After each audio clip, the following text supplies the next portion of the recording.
أهلا بيكم يا أحلى متابعين في قناتكم. النهاردة هحكي لكم حكاية مثيرة جدا، فمتنسوش تشتركوا في القناة وتفعلوا الجرس علشان يوصلكم كل جديد. بتقول صاحبة القصة: أنا منال.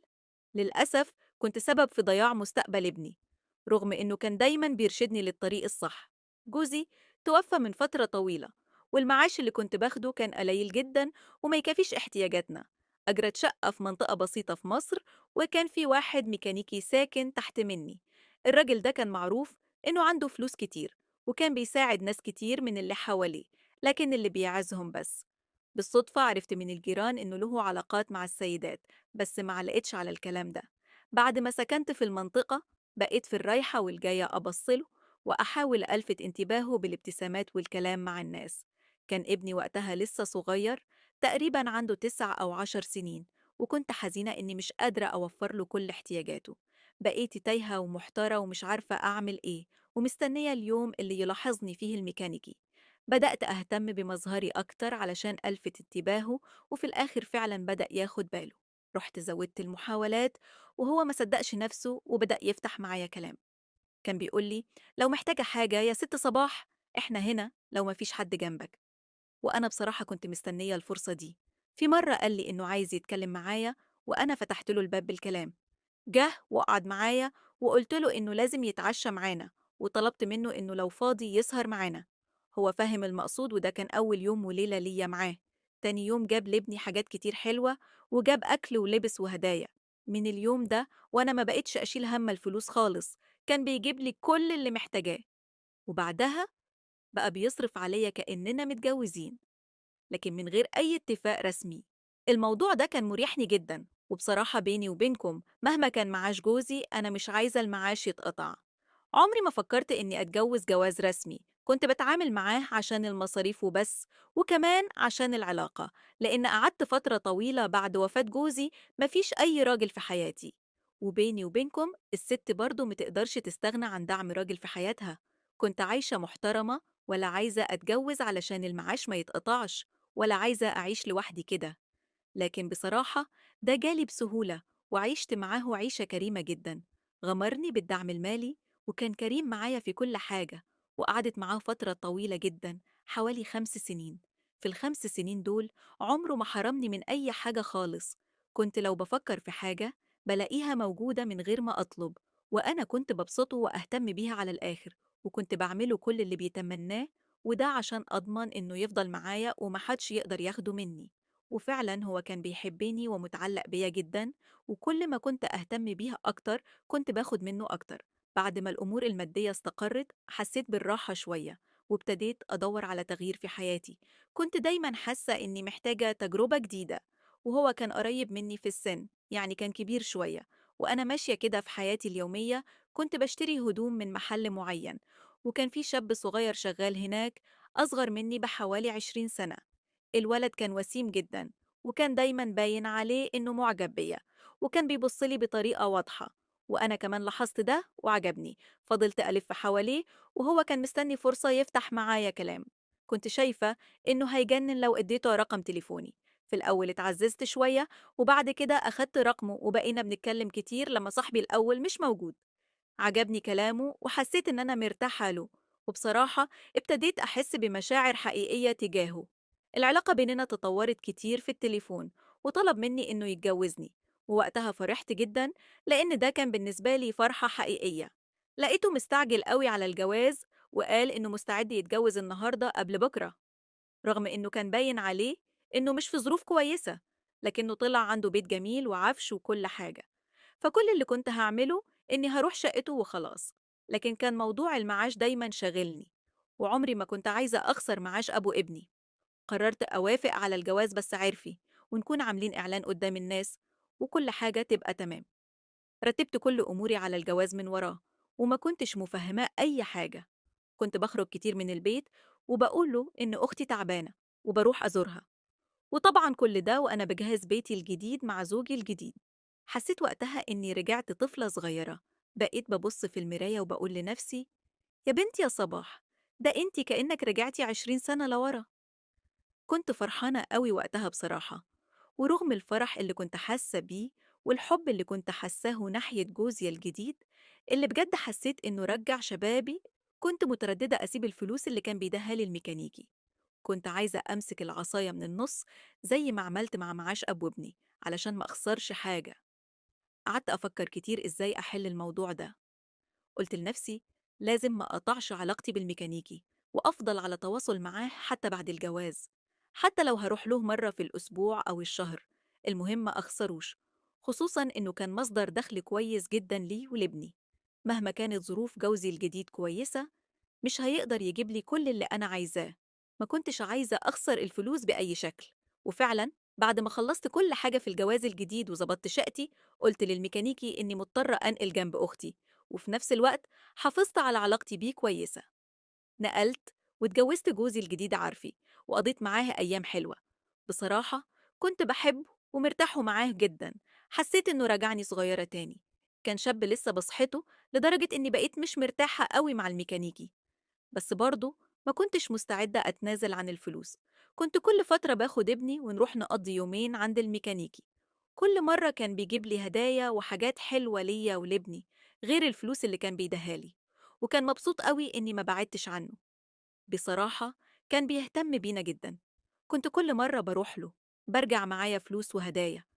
وجوزي كنت بقوله إني عند أختي، ولأنه ما يعرفش تفاصيل كتير عن حياتي كان بيصدقني. وكنت كل شوية أخد ابني وأروح عند الميكانيكي، لحد ما في يوم حصلت حاجة ما كنتش متوقعة خالص. ابني كان كبر، بقى عنده 15 سنة بعد 5 سنين من علاقتي بالميكانيكي، وكان بدأ ياخد باله من كل حاجة. في مرة وإحنا مروحين من عند الميكانيكي، لقيته بيبصلي باستغراب وبيقول لي: يا ماما، أنا نفسي أفهم حاجة. إحنا ليه بنروح عند الراجل ده وليه بتباتي عنده؟ هو ما يقربلناش حاجة، ده كان جارنا زمان. ليه بنروح عنده ونقعد معاه؟ الكلمة دي من ابني كانت زي الصدمة. رغم إني عمري ما فكرت في الحلال والحرام، ولا عمري انتبهت للكلام ده.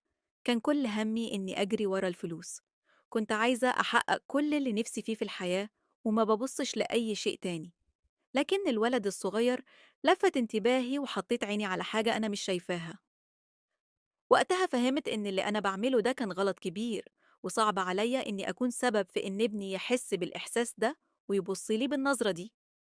قررت ساعتها إني مش هروح للميكانيكي تاني، وهتنازل عن الفلوس الكتير اللي باخدها منه. وبالفعل رميت الموبايل بتاعي عشان ما يعرفش يوصل لي. لكن الراجل عارف كل حاجة عني، ومش عارفة إزاي. عارف إني اتجوزت من وراه، وإن أنا ضحكت عليه. كمان جاب رقمي الجديد، وعرف مكان سكني، وبقى يهددني إنه لو مرجعتلوش زي زمان هيقول لجوزي على كل حاجة. كان كل همي في الوقت ده ابني، رغم إني كنت بحب جوزي، لكن هو ما كانش أكبر همي. كنت قلقة ومتوترة ومش عارفة أعمل إيه. اتغصت منه جدا، لأنه دلعني وأعطاني فلوس كتير، وضبط لي حياتي، وفي نفس الوقت بقى مش قادرة أتحمله. موضوع ابني كان فارق معايا جدا، بس ما كنتش عارفة أعمل إيه. فضلت أفكر يمين وشمال لحد ما جت لي فكرة. هي مش عبقرية، لكن كانت فكرة مختلفة.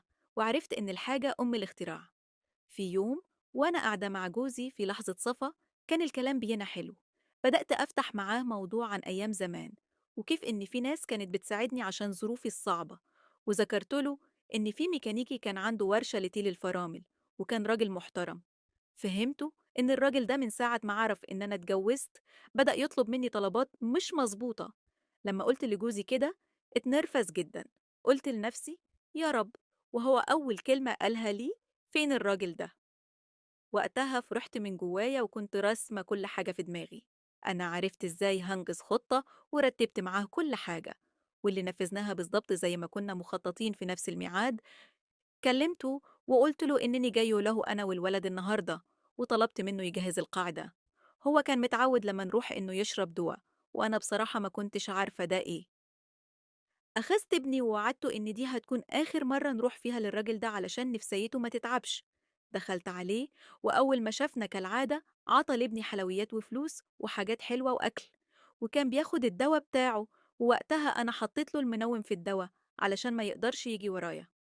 أول ما نام اتصلت على جوزي، اللي جه بسرعة علشان ننفذ خطتنا. كنت متضايقة منه قوي، لكن جوزي كان عايز يعمل حاجة مختلفة تماما. كان عايز يقطع له العضو بتاعه لأنه كان عاوز ينتقم. جوزي جاء وجاب آلة حادة، وقام بقطع العضو. كان في حالة من الغضب، جاب سلك كهربا ووصل تحت باطه في المنطقة الحساسة وشغله وهو نايم. الأمور خرجت عن السيطرة، وهو بالفعل مات في اللحظة. هو كان مش حاسس بقدر الألم اللي حصل، وده ساعدنا نخرج كل المشاعر اللي كنا فيها. وأنا كنت فرحانة قوي وهو بيعمل كده لحد ما مات قدامنا، وكان شكل جسمه غريب وصعب. بعد ما مات كنت مخلية ابني في غرفة، وكان على عيني إنه ما يشوفش الحاجات اللي بتحصل، لكن كله كان لمصلحته. وأنا كنت عايزة أخلص من الراجل ده، لكن لما فقت من كل اللي حصل حسيت إني مش عارفة أخرج من الموقف ده. السؤال دلوقتي، إزاي هخلص منه وهو مش راضي يسيبني؟ كنت متأخرة في الوصول لحل، ويا ريتني كنت عرفت أبتعد عن كل ده بهدوء ومن غير ما أعمل غلط. بعد ما خلصنا كل حاجة فتشنا في شقته، وده كان آخر فلوس أقدر أخدها منه. لقيت عنده تقريبا 25,000 جنيه. أخذت الفلوس وأخذت الموبايلات بتاعته عشان محدش يقدر يوصل مين اللي كان بيكلمه على التليفون. رمينا التليفونات في البحر، ما بعناها ولا صرفنا فيها ولا حاجة، على اعتبار إن محدش يقدر يقرب لنا ولا يعرف طريقنا. أخدنا الفلوس عشان نصرف بيها زي ما كنت بعمل، ومشينا من هنا. وجوزي كان فرحان برضو إنه ريحني وعمل اللي أنا عايزاه، وأنا ما كانش في خيالي إن حد هيوصل لنا. كملنا حياتنا عادي، وعشنا عادي خالص أنا وجوزي مع بعض كل يوم. وكنت حاسة إنه كان في حمل راح من فوق مني.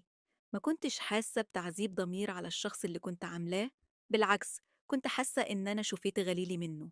بعد كده معرفش إزاي قدروا إنهم يتوصلوا لي. اللي فهمته بعد كده إن هو لما غاب ومحدش عرف مكانه، أخوه كان قلقان عليه. فضل يتصل على التليفون بس لقى التليفون مقفول. وكنا وقتها في عيد، راح الورشة لأخوه بعد العيد على طول، لقى الورشة مش مفتوحة وأخوه مش موجود. قلق عليه جدا، راح عند البيت وقعد يخبط، برضه مفيش حد. والجيران قالوا له إن أخوه مش باين طول فترة العيد. ساعتها هو حس بالقلق وما بقاش عارف يعمل إيه. قرر إنه يكسر الباب على أخوه، وفعلا فضل يخبط على الباب لحد ما الباب اتفتح. ووقتها دخل وشاف المنظر، لقى أخوه متبهدل على السرير ومعاه أشياء تدل على تعرضه لأذى. ووقتها راح بسرعة وبلغ الشرطة، والشرطة طبعا تواصلت هناك على طول وشافوا المنظر، والبحث الجنائي تدخل في القضية وكل حاجة، ورفعوا البصمات. ما كانوش عارفين مكاننا ولا كانوا عارفين يوصلوا لنا أبدا. فضلوا يعملوا كل العلاقات بتاعته، وعرفوا عنه كل حاجة وحاولوا يتبعوا كل شيء. ما كانش عارفين يوصلوا لأي حاجة، لحد ما تقريبا في مكان هناك كان في كاميرات. واحد من الجيران قال إنه شاف 3 طالعين ورا بعض، واحدة ست وابنها كانت بتجيله على طول، وبعدها طالع راجل بعد ما اتكلم في التليفون. كل ده كانوا واخدين بالهم منه لما شافوا التوقيت بتاعه. ولما نزلنا لقوه فعلا قريب جدا من تحديد وقت الحادث زي ما قال الطب الشرعي. وطبعا الكاميرات كانت مصورة بتاعة المحلات اللي ناحيتهم، وعرفوا يوصلوا لنا. معرفش ازاي، عمري ما تخيلت وأنا بنفذ الموضوع ده وأنا حاطة الخطة دي إنهم هيقدروا يوصلوا لنا. أنا قلت ممكن يعرفوا عن طريق الموبايل، وأنا أخدت التليفون بيدي ورميته في البحر، لكن اللي حصل كان عكس كل توقعاتي. قبضوا عليا أنا وابني وجوزي، وإحنا ما قدرناش ننكر الحقيقة. اعترفنا بكل حاجة. وأنا ضيعت ابني للمرة التانية، ضيعت ابني للأبد. هيعمل إيه بعد كده في حياته من غيري؟ وأنا سايباله الأذى. يعني أنا لو اتعدمت دلوقتي أو حتى دخلت في السجن وطلعت ميتة فيه، مش ضامنة أي حاجة في الدنيا. خلاص، كل حاجة راحت. والفلوس اللي كنت عايزاها أحافظ عليها وعايزة أوفرها لابني.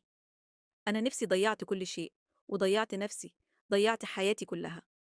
واحدة ست في سني ليه تعمل كده؟ ليه تيجي وراء غريزة ووراء الشيطان؟ وكان همي كله إن أنا المفروض أربي ابني. كان صغير بالنسبة لسني، أنا عندي 50 سنة وابني عنده 15 سنة. ليه ما حافظتش عليه؟ ليه ما رعيتوش؟ وليه ما خليتش بالي منه؟ أنا بصراحة زعلانة على ابني أكتر من نفسي، زعلانة عليه جدا. كنت عايزة أوفر له حياة كريمة. كان كل همي هو حتى لو كانت طريقتي فعلا غلط، أنا عارفة، بس بجد كل ده كان علشانه. وفي الآخر ما استفدتش حاجة، بالعكس، أنا ضيعته أكتر مما كنت أتوقع. وحياته كلها هتدمر وهتروح، ملوش حد ياخده ولا حد يقعد معاه ولا حد يعتني بيه، وآخره إنه يترمي في دار رعاية. أنا ندمانة وزعلانة على اللي أنا عملته ده. أرجوكم ادعولي ربنا يرحمني ويخفف عني، لأن الإنسان لما بيغلط، صدقوني، ما بيبقاش واخد باله إنه بيغلط. ودي كانت قصتي، قررت إن أنا أحكيها النهاردة عشان الناس تتعلم منها.